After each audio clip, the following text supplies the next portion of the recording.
Thanks, Rob. Tim, alcoholic. Really appreciate that. Yes, excited. We're starting part three tonight. Our story is going to be on 437, My Bottle, My Resentment, and Me. It's story number one of They Lost Nearly All. But if you turn back a page, it's not a numbered page, but if you turn back a page, it would be 435 if they did that. I just wanted to read what part three is focusing on. The 15 stories in this group tell of alcoholism at its miserable worst. Many tried everything: hospitals, special treatments, sanitariums, asylums, and jails. Nothing worked. Loneliness, great physical and mental agony, these were the common lot. Most had taken shattering losses on nearly every front of life. Some went on trying to live with alcohol. Others wanted to die. Alcoholism had respected nobody, neither rich nor poor, learned nor unlettered. All found themselves headed for the same destruction, and it seemed they could do nothing whatever to stop it. Now sober for years, they tell us how they got well. They prove to almost anyone's satisfaction that it's never too late to try Alcoholics Anonymous. Okay, now we're on 437. My Bottle, My Resentments, and Me. From childhood trauma to Skid Row drunk, this hobo finally found a higher power, bringing sobriety and a long-lost family. So we don't have any information on this author currently. And obviously, because it's in this part, it's going to be a low-bottom drunk, a low-bottom story. The reason I think it was chosen, and particularly chosen for the first, to lead this section off, is the unbelievable transformation of this low-bottom story to this, remarkable, miraculous other side. And seeing the synchronicity, God's hand throughout his whole story. He really does see it in the way he maps out his progress through his journey.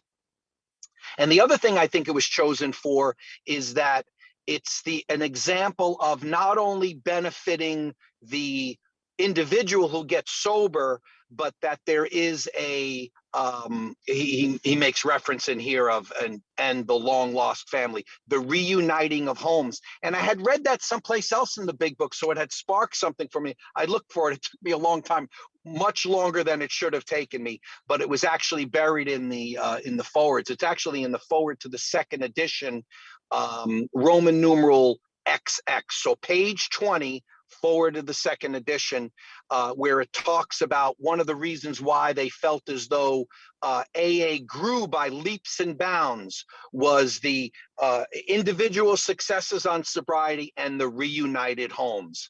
So I think it was chosen also for that reason. All right, let's get going.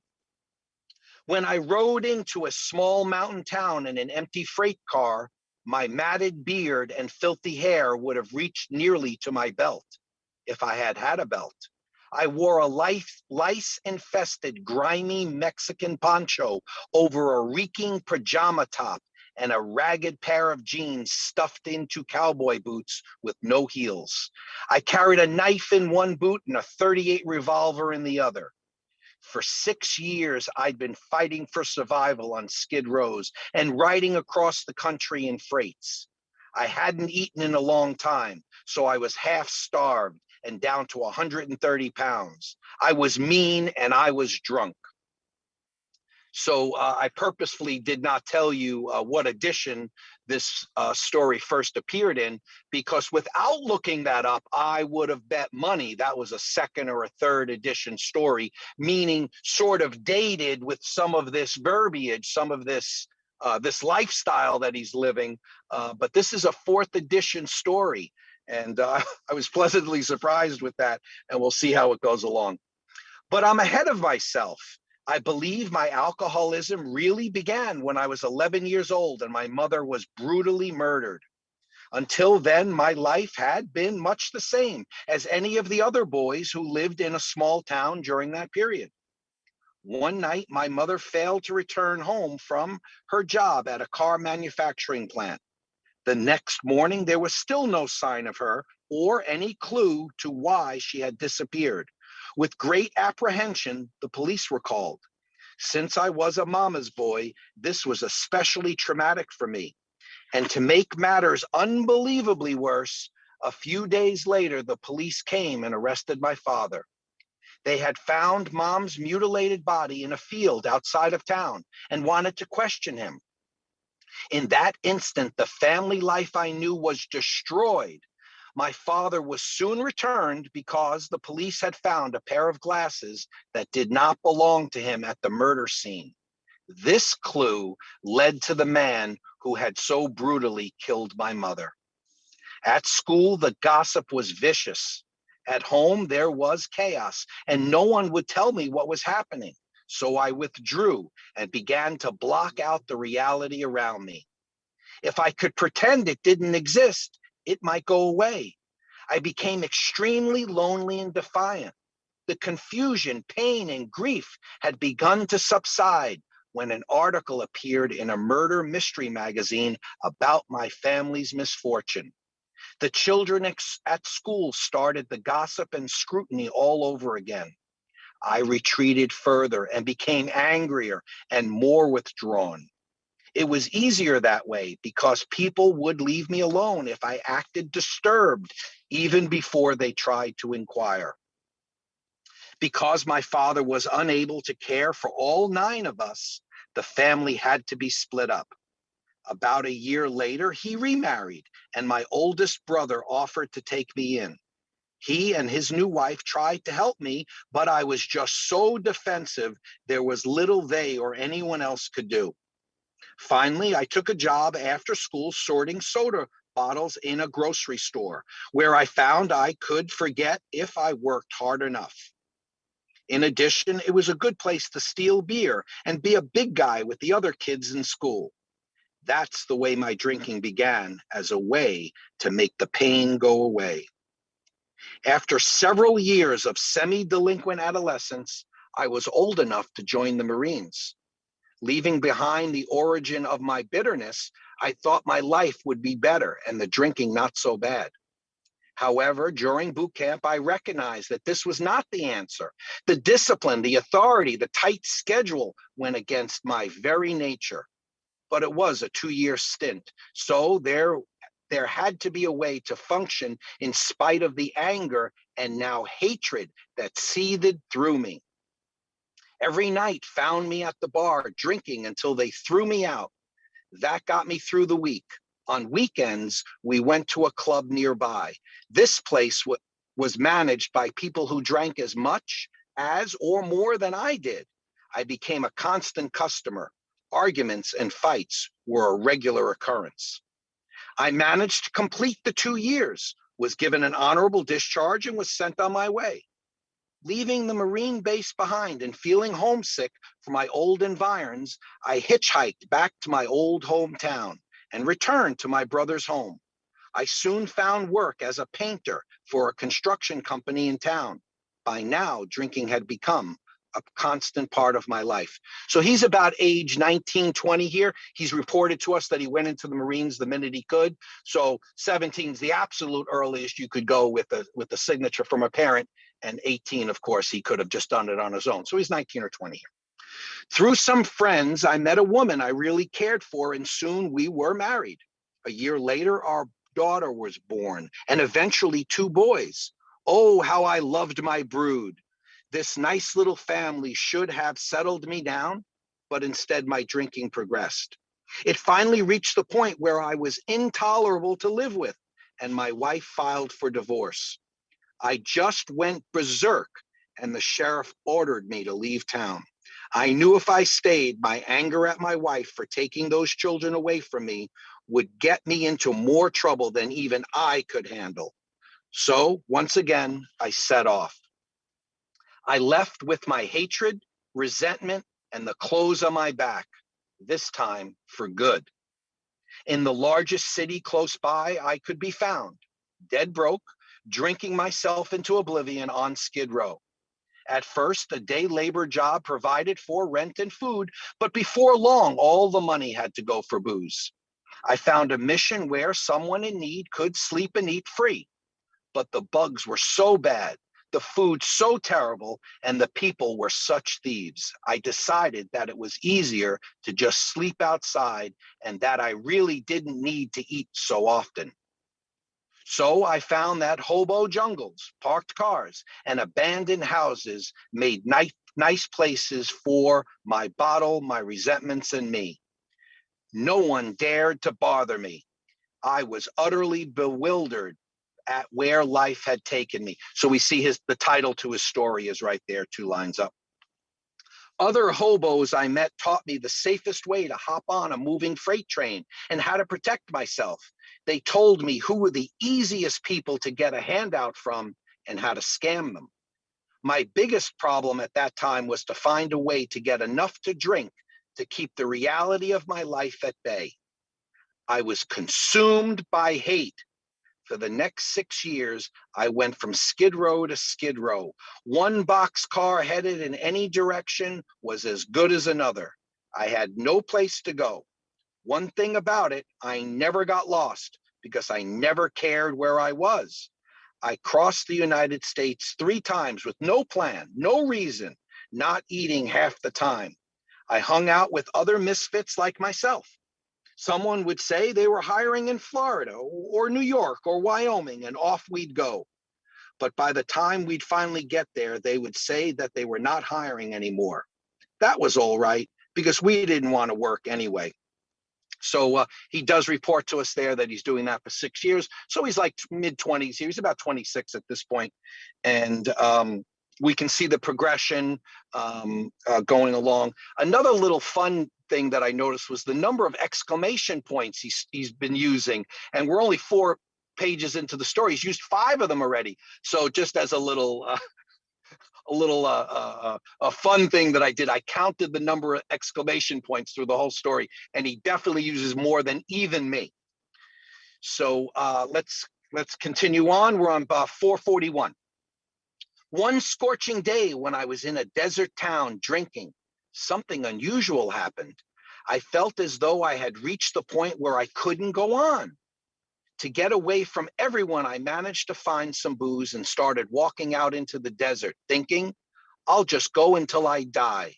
Soon, so drunk, I couldn't walk another step. I fell to the ground and moaned, oh God, please help me. I must have passed out because hours later, I came to and found my way back to town. At the time, I had no idea what made me change my mind about death. Today, I know it was that my higher power took over my life. By this time, I was so wild-eyed and filthy, people would shy away from me. I hated the look of fear on their faces when they saw me. They looked at me as if I were not human, and maybe I wasn't. In one large city, I took to sleeping on grates with a piece of plastic over me so I wouldn't freeze. One night, I found a clothing drop box I could get into. It made a nice warm place to sleep, and I could get new clothes in the morning. In the middle of the night, someone threw in more clothes. I opened the top, looked out, and shouted, thanks. That woman threw up her hands and ran away, screaming, Lordy, Lordy. She jumped into a car and screeched off. I was just about as sad a figure of a man as is possible when I jumped off that freight. I found an empty refrigerator car sitting on a siding and took up residence in it. Here you could get welfare very easily, so off I went to apply. Now I could eat. It was my 3rd time in this town, so I headed straight for my favorite bar. Here I met a barmaid who drank like a fish and was as mean a woman as I had ever seen, but she had a place to live. So I moved in, and thus began the romance of a lifetime. I finally had a roof over my head, sheets and food. All we did was drink and fight, but she worked at the bar, and so it kept us going. With just enough cash for booze, we drank continuously for several months. Then on my way to find a drink, I ran into one of my old hobo buddies, an older man. I remembered him as an excessive drinker, an alcoholic. And here he was walking toward me down the street in a white shirt, tie, and suit, looking marvelous. With a big smile on his face, he told me he quit drinking and how he managed to do it and how much better he felt. My first thought was, if he can do that, I can do that and much better because I'm only 33. He took me down to this club where they were some other recovered alcoholics. I drank coffee while they told me how they had changed. It looked like they might have something here. If they could do this, maybe, just maybe, I could too. Their enthusiasm was catching. I began to feel excitement inside, but had no idea why. I rushed off to tell my new girlfriend about what had happened and how great it would be if we quit drinking. "You're nuts," she yelled at me. "You can just drag your rear back to your refrigerator car. I've got parties to go to." Although I seemed unable to transmit my excitement, I told her more. The next day, we both quit drinking. There are no words to explain why it happened or how it happened. It just did. It was a miracle. Every day we were able to stay sober was another gift from a higher power I had given up on many long years before. The next year, we took a job managing a camp outside of town where drunks were sent to get dried out and sobered up. It was our responsibility to see that they had food and stayed out of trouble. Both tasks were almost impossible at times, but we kept trying. With some support from old timers in AA, we lasted a year. This was a volunteer job and we had little money for ourselves. When the year was up, I went over the list of drunks who had been through the place, 178 in all. I exclaimed to my partner, "Not a single one of them is sober today." "Yeah," she replied, "but you and I are." And so on that happy note, we were then married. My sponsor told me if I wanted to form a relationship with my higher power, it would be necessary for me to change. At a meeting one night, a member said, "It's not how much you drink, it's what drinking does to you." That statement changed my whole attitude. Of course, I had to surrender and accept I was an alcoholic. I had a hard time giving up the anger at my ex-wife for taking my kids, at the man who murdered my mother, and at my father for what I felt was deserting me. But these resentments eased with time as I began to comprehend my own defects of character. I became acquainted with some monks in a nearby monastery who listened to my story with some amazement and were able to help me understand myself. At the same time, my sponsor and other old timers who had taken us under their wings loved us back to rejoin society. So I thought that was a beautiful description of the beauty of the miracle of the fourth step, is that finding out my own character defects eases my resentments towards other people. It starts the process of the forgiveness. So I thought that was significant. Gradually, the ice that was my heart melted, and I changed as my relationship with my higher power grew. Life began to take on a whole new meaning. I made what amends were possible, but knew I would have to return to my childhood home to clear up that part of my past. But we were busy with our own paint contracting company now, and as the years passed by, the opportunity to go back home just did not come. As the months following the day we quit drinking have turned into years, I have become increasingly more devoted to this program that saved not only my life, but my wife's also. Eventually, I became involved in AA service and helped get a central office started for our groups. We both became active in general service and began traveling all over the state, going to meetings. To my surprise, both of us were given the opportunity to serve as delegates to the General Service Conference. What a joy we found in this. One of my most memorable moments was when at the opening of the conference, the chairman of the AA's General Service Board said, "We are all gathered here tonight, not as individuals, but for the betterment of Alcoholics Anonymous all over the world. The years flashed back to when I was on the grates outside that very hotel, frantically trying to keep from freezing. I was overwhelmed by God's grace just to be there. One day, a friend of mine who writes for a living asked if I could write the story of my life for a magazine. He assured me there would be no anonymity problems, so I agreed. I had been sober for almost 25 years at this time and had no idea what God, as I understand him, was about to do for me. My oldest brother, the one who had taken me in, just happened to subscribe to this magazine and just happened to read the article. Thus began an amazing chain of events that has altered not only our lives, but the lives of my family and many others. It is nothing short of a modern day miracle. God has done for me what I could not have done for myself. He's age 58 here. The article gave the name of the town I live in. So after my brother and sister-in-law finished reading the story, they called directory assistance and phoned me. The first time we had spoken in more than 30 years. I burst into tears and so did they. They told me that after my disappearance following the divorce, my family had tried repeatedly to locate me. They were concerned because someone had told them I was either dead or I had left the country. I felt bad that I had worried them like that, but in my self-centeredness, it had simply never occurred to me that they cared that much. One by one, I talked to all my brothers and sisters in the next 24 hours. My brother gave me the phone number of my own daughter, whom I hadn't seen for 27 years, and I called her. Next, I talked to both my sons. Oh God, what an experience. I was so overwhelmed by all the memories and the lost years that it was difficult for me to even speak. I spent several weeks crying as all the old hurts rose to the surface and were healed. Later, we had a big family reunion back in my hometown. It was a happy day for all of us to be together for the first time since we were split up.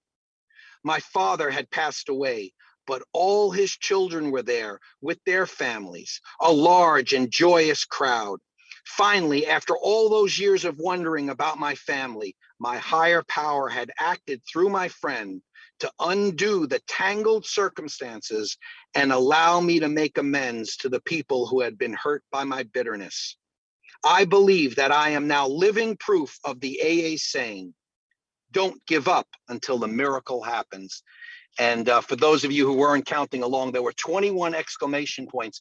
And what I thought this story was an absolute masterful piece of writing is seeing the synchronicity between, getting into that town, easy to get welfare, meets the barmaid, moves into her apartment. So now he's not so transient. And he runs into the hobo he sees on the street, and he's in the desert story prior to that. Absolutely moving event for me. Thanks so much.